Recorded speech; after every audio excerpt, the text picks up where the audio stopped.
Nos acompaña ahora el politólogo de la Universidad Católica, Fernando Tuesta. ¿Cómo está, Fernando? ¿Qué tal, Mario? Gracias por la invitación.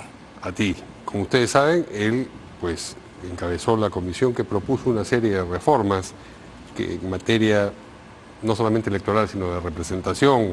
Tiempo atrás, algunas de ellas fueron acogidas, otras no fueron traducidas exactamente tal como la propuesta planteaba, pero hay un asunto que está, digamos, en el centro de la controversia en este momento, y es el que tiene que ver con la manera de los partidos políticos de elegir sus candidatos a distintas cosas, a la presidencia y a las vicepresidencias o al Congreso, singularmente. La reforma aprobada decía que, o dice, que esto debe ser, estas elecciones deben producirse en procesos simultáneos, abiertos, obligatorios, y me falta una sigla que es la P. Primarias. Primarias, claro.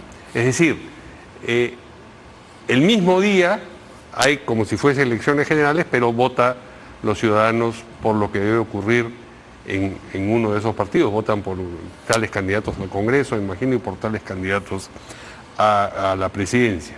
Esto no ha entrado en vigor, ha sido postergado por los distintos congresos en distintas ocasiones, pero ahora hay una iniciativa que postula cambiar ese elemento de la reforma electoral. Y lo que plantea es dejar abiertas tres posibilidades. Una, hacer lo que en efecto hemos descrito hace un momento. Otra, que se vote en elecciones primarias, pero solamente voten los militantes de los partidos, en cada partido, se entiende.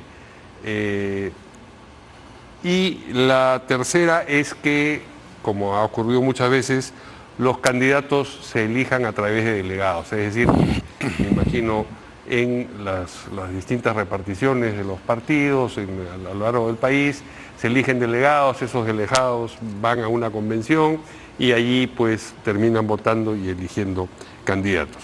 Ese es más o menos el cuadro y pues se ha dicho una serie de cosas sobre la legislación vigente, y hace tiempo teníamos una conversación pendiente. A pesar de que esto parecía que se iba a discutir mañana en el Congreso, se ha pateado. La señora Moyano ha anunciado que primero tienen que escuchar a todos los interesados, pero digamos la conversación y el debate es importante. Fernando. Sí, sí lo es.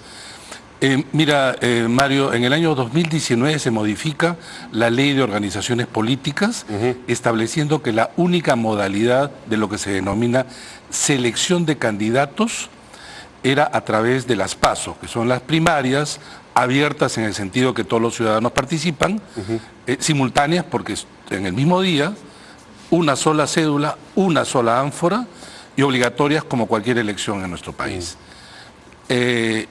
Dejando atrás, ¿qué cosa? Lo que justamente este dictamen quiere recobrar. ¿Qué es lo que quiere recobrar? La ley de partidos políticos, así llamada anteriormente, que se aprueba en el 2003, establecía las tres modalidades que tú has señalado. Entonces, de cara a las elecciones del 2006, 11 y 16, como las elecciones municipales del también 6, 10, 14 y 18, ¿qué hicieron los partidos? Porque más allá de lo que se pueda decir en los discursos, ¿qué hicieron? La mayoría optó por la de delegados. Ninguna optó por que sean abiertas. Algunas optaron por la de un militante, un voto. Muy pocos, acá tengo las cifras, pero la gran mayoría a través de delegados.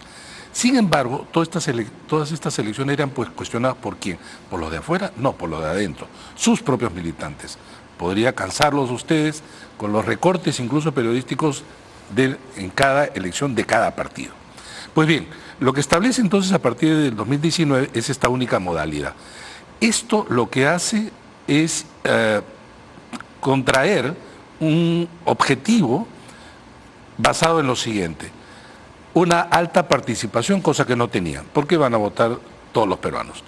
Dos, una competencia, un nivel de competitividad mayor porque la norma establece que los candidatos dentro de los partidos, de acuerdo a los estatutos de cada partido, se inscribían a título personal e individual con los requisitos que cada partido establecía. Pero además competían a través del voto preferencial, que estaba en las elecciones ordinarias, sacarlo de ahí para colocarlo adentro. ¿Por qué?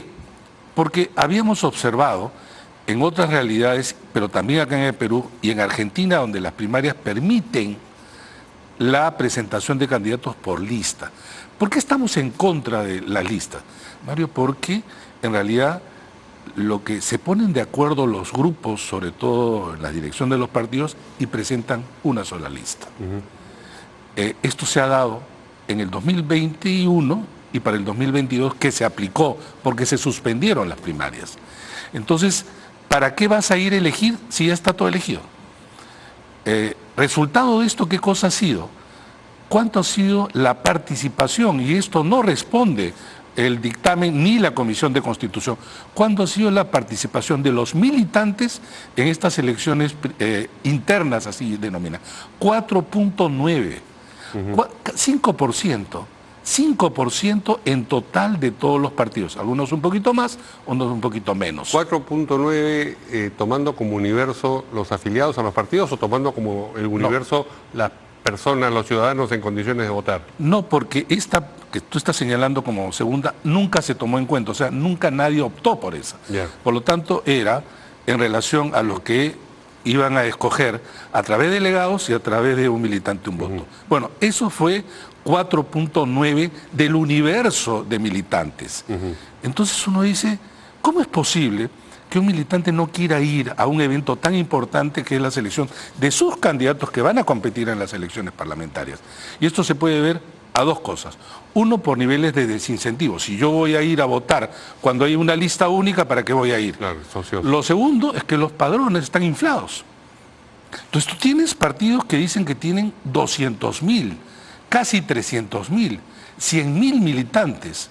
Y en realidad uno puede sospechar que eso sea el número. Pero de la sospecha vas pues a la realidad.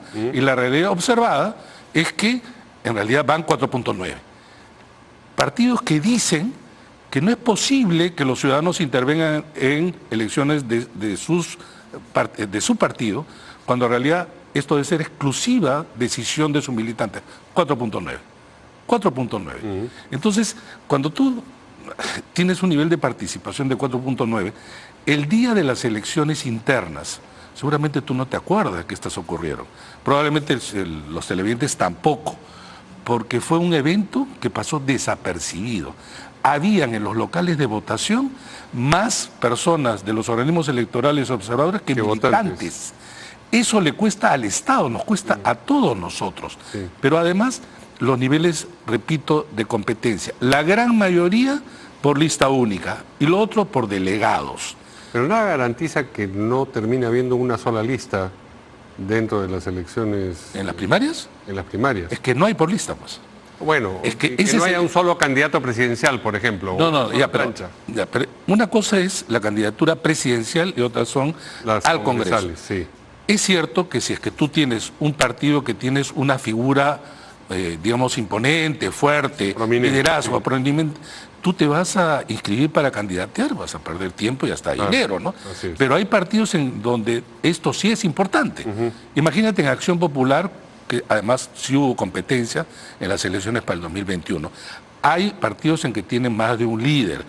Esto sucedió en Argentina. ¿O de dónde creen que salen Milei y Massa? Salen de elecciones primarias de esta naturaleza. Pero ese es un aspecto en la parte presidencial donde efectivamente puede haber un candidato, no siendo esto antidemocrático, porque se inscribe uno, nadie quiere competir con el líder que... ¿Qué hacemos? Pues no van a obligar a otro a que se postule. Pero a nivel del Parlamento la cosa es distinta. Entonces, allí sí, la ley actual, que es la que la quieren modificar, justamente lo que hace es que yo soy militante de un partido, me inscribo. Ahora, ¿con qué requisitos? Ese es el otro tema, que las críticas que vienen, sobre todo los congresistas, dicen, cualquiera puede postular. Bueno, cualquiera, si tú quieres que en tu partido postule. Porque si de repente en mi partido yo digo que para ser digamos, candidato al Parlamento, Interno, tú requieres sí. 5 años de militancia, Claro. haber tenido cargo de representación, no tener tal y cual es... Esos requisitos los establece el partido. No lo establece la ley, cada partido establece Por los eso, requisitos. el partido. Digo. Por supuesto, y entonces... En cada caso. En cada caso, tú puedes ser más restrictivo o menos restrictivo. Y eso depende y se responsabiliza y se debe responsabilizar Ok. cada partido.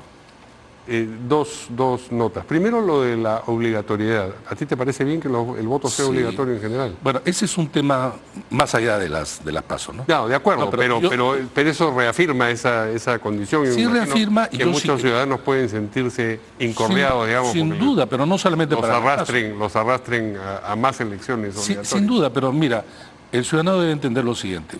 Cada vez se critica quiénes son los candidatos que los partidos deciden. Bueno, involúcrate pues, ¿no? Esta es una oportunidad de hacerlo. En segundo lugar, si podemos discutir sobre el voto obligatorio, facultativo, etcétera, pero creo que eso tiene alcances mayores. Y eso funciona porque le da legitimidad. Una alta participación ciudadana le da legitimidad a esas elecciones. En cambio, esto que está tratando de hacer el Congreso no es legítimo. No es legítimo en el sentido de participativo, no que los involucra. Muy por el contrario, este dictamen que quiere aprobar y en el fondo desnaturalizar o casi desaparecer las primarias, lo único que hace es regresar al 2003, pero también hacer que justamente los dirigentes, dueños de los partidos, sigan concentrando la capacidad de decisión de quiénes son sus candidatos. Otra observación que escucho con frecuencia es cómo así van a venir personas que no son de mi partido, cualquiera que este fuese, a elegir quiénes van a ser mis candidatos. Pueden venir los enemigos de mi partido y votar por el que consideran que es el candidato más flojo para que el candidato de ellos gane. Es una figura, digamos... Parece incluso hasta lógico, ¿no?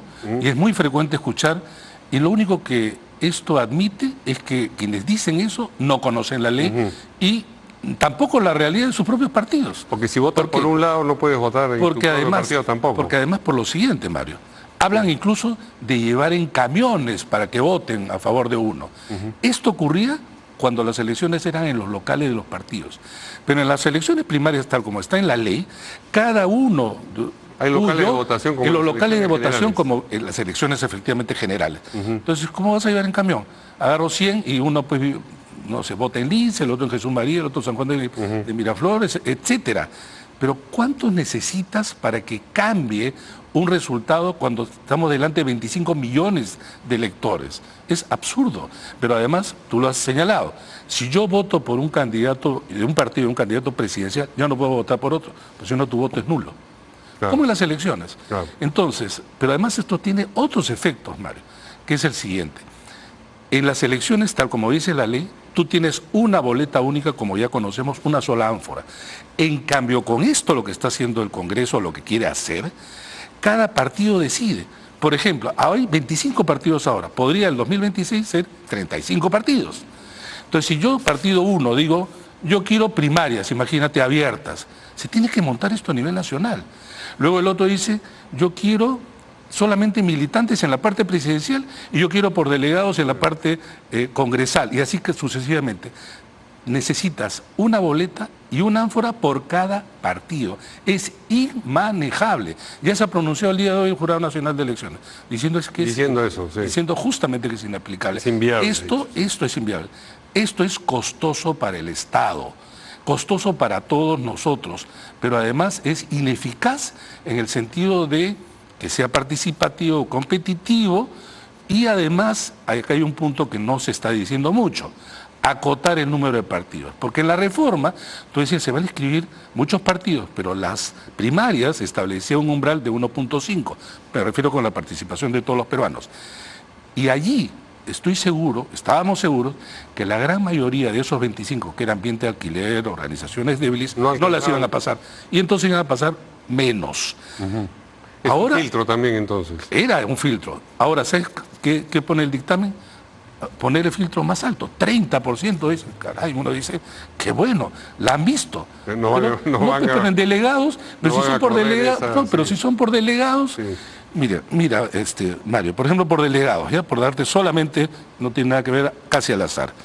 ¿Cuántos eran los delegados en el caso de Alianza para el Progreso? 50. ¿Sabes cuántos fueron los candidatos para esos delegados? 50. En el caso de Renovación Popular, 21. ¿Cuántos eran los candidatos? 19, ni siquiera habían candidatos para todos los delegados. En el caso de Fuerza Popular, 60 delegados. ¿Cuántos fueron los candidatos? 50, 66, 50. 56, 66 es el número de delegados que debían ocupar los cargos, solamente hubo 50 postulantes. Y estos de acá, estos números que estoy dando, son los que deciden la elección de los candidatos que representan al partido. Es decir, una hiperconcentración. La gran mayoría va a votar justamente por eso. Esto le cuesta al Estado sin resultados de mejor calidad de lo que tenemos. Y tú has discutido esto evidentemente en el Congreso. Bueno, algunas veces me ha invitado, no creo que me guste. ¿Cuál ha sido la última Ya hace un tiempo, lastimosamente... ¿Con esta conformación parlamentaria? Sí.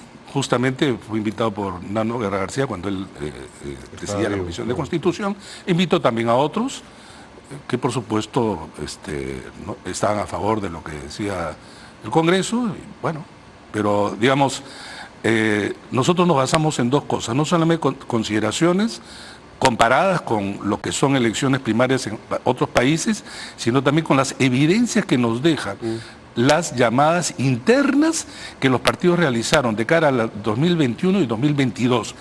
Hechos y evidencias. Esto no puede mostrar el dictamen. No puede mostrar el dictamen, pero además de todo, Mario, resulta que efectivamente había que modificar algunas cosas y que no ha modificado. Por ejemplo, no se dice quién convoca las elecciones. El presidente de la República, el Jurado Nacional de Elecciones, no se dice el tema de financiamiento, no se dice el tema propio del cronograma, y así te podría dar un listado de al menos 10. Esto no lo tocan. Lo que dice el dictamen, que los organismos electorales en un plazo de 30 días tienen que más o menos acomodar. Y la respuesta del jurado ha sido inmediata. Eso es inviable.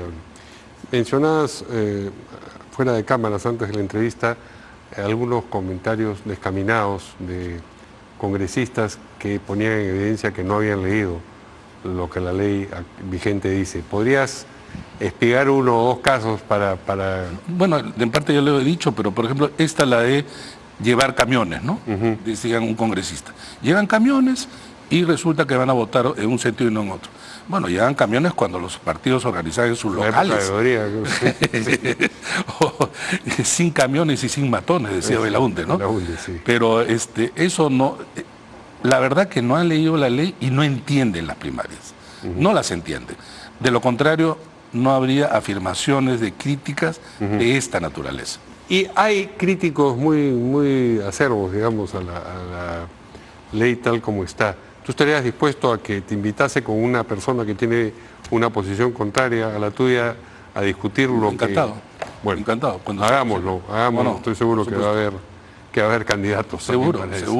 Muy bien, muchas gracias, gracias a Fernando Tuesta por acompañarnos aquí. Gracias a ti. Buenas noches. Vamos a una pausa.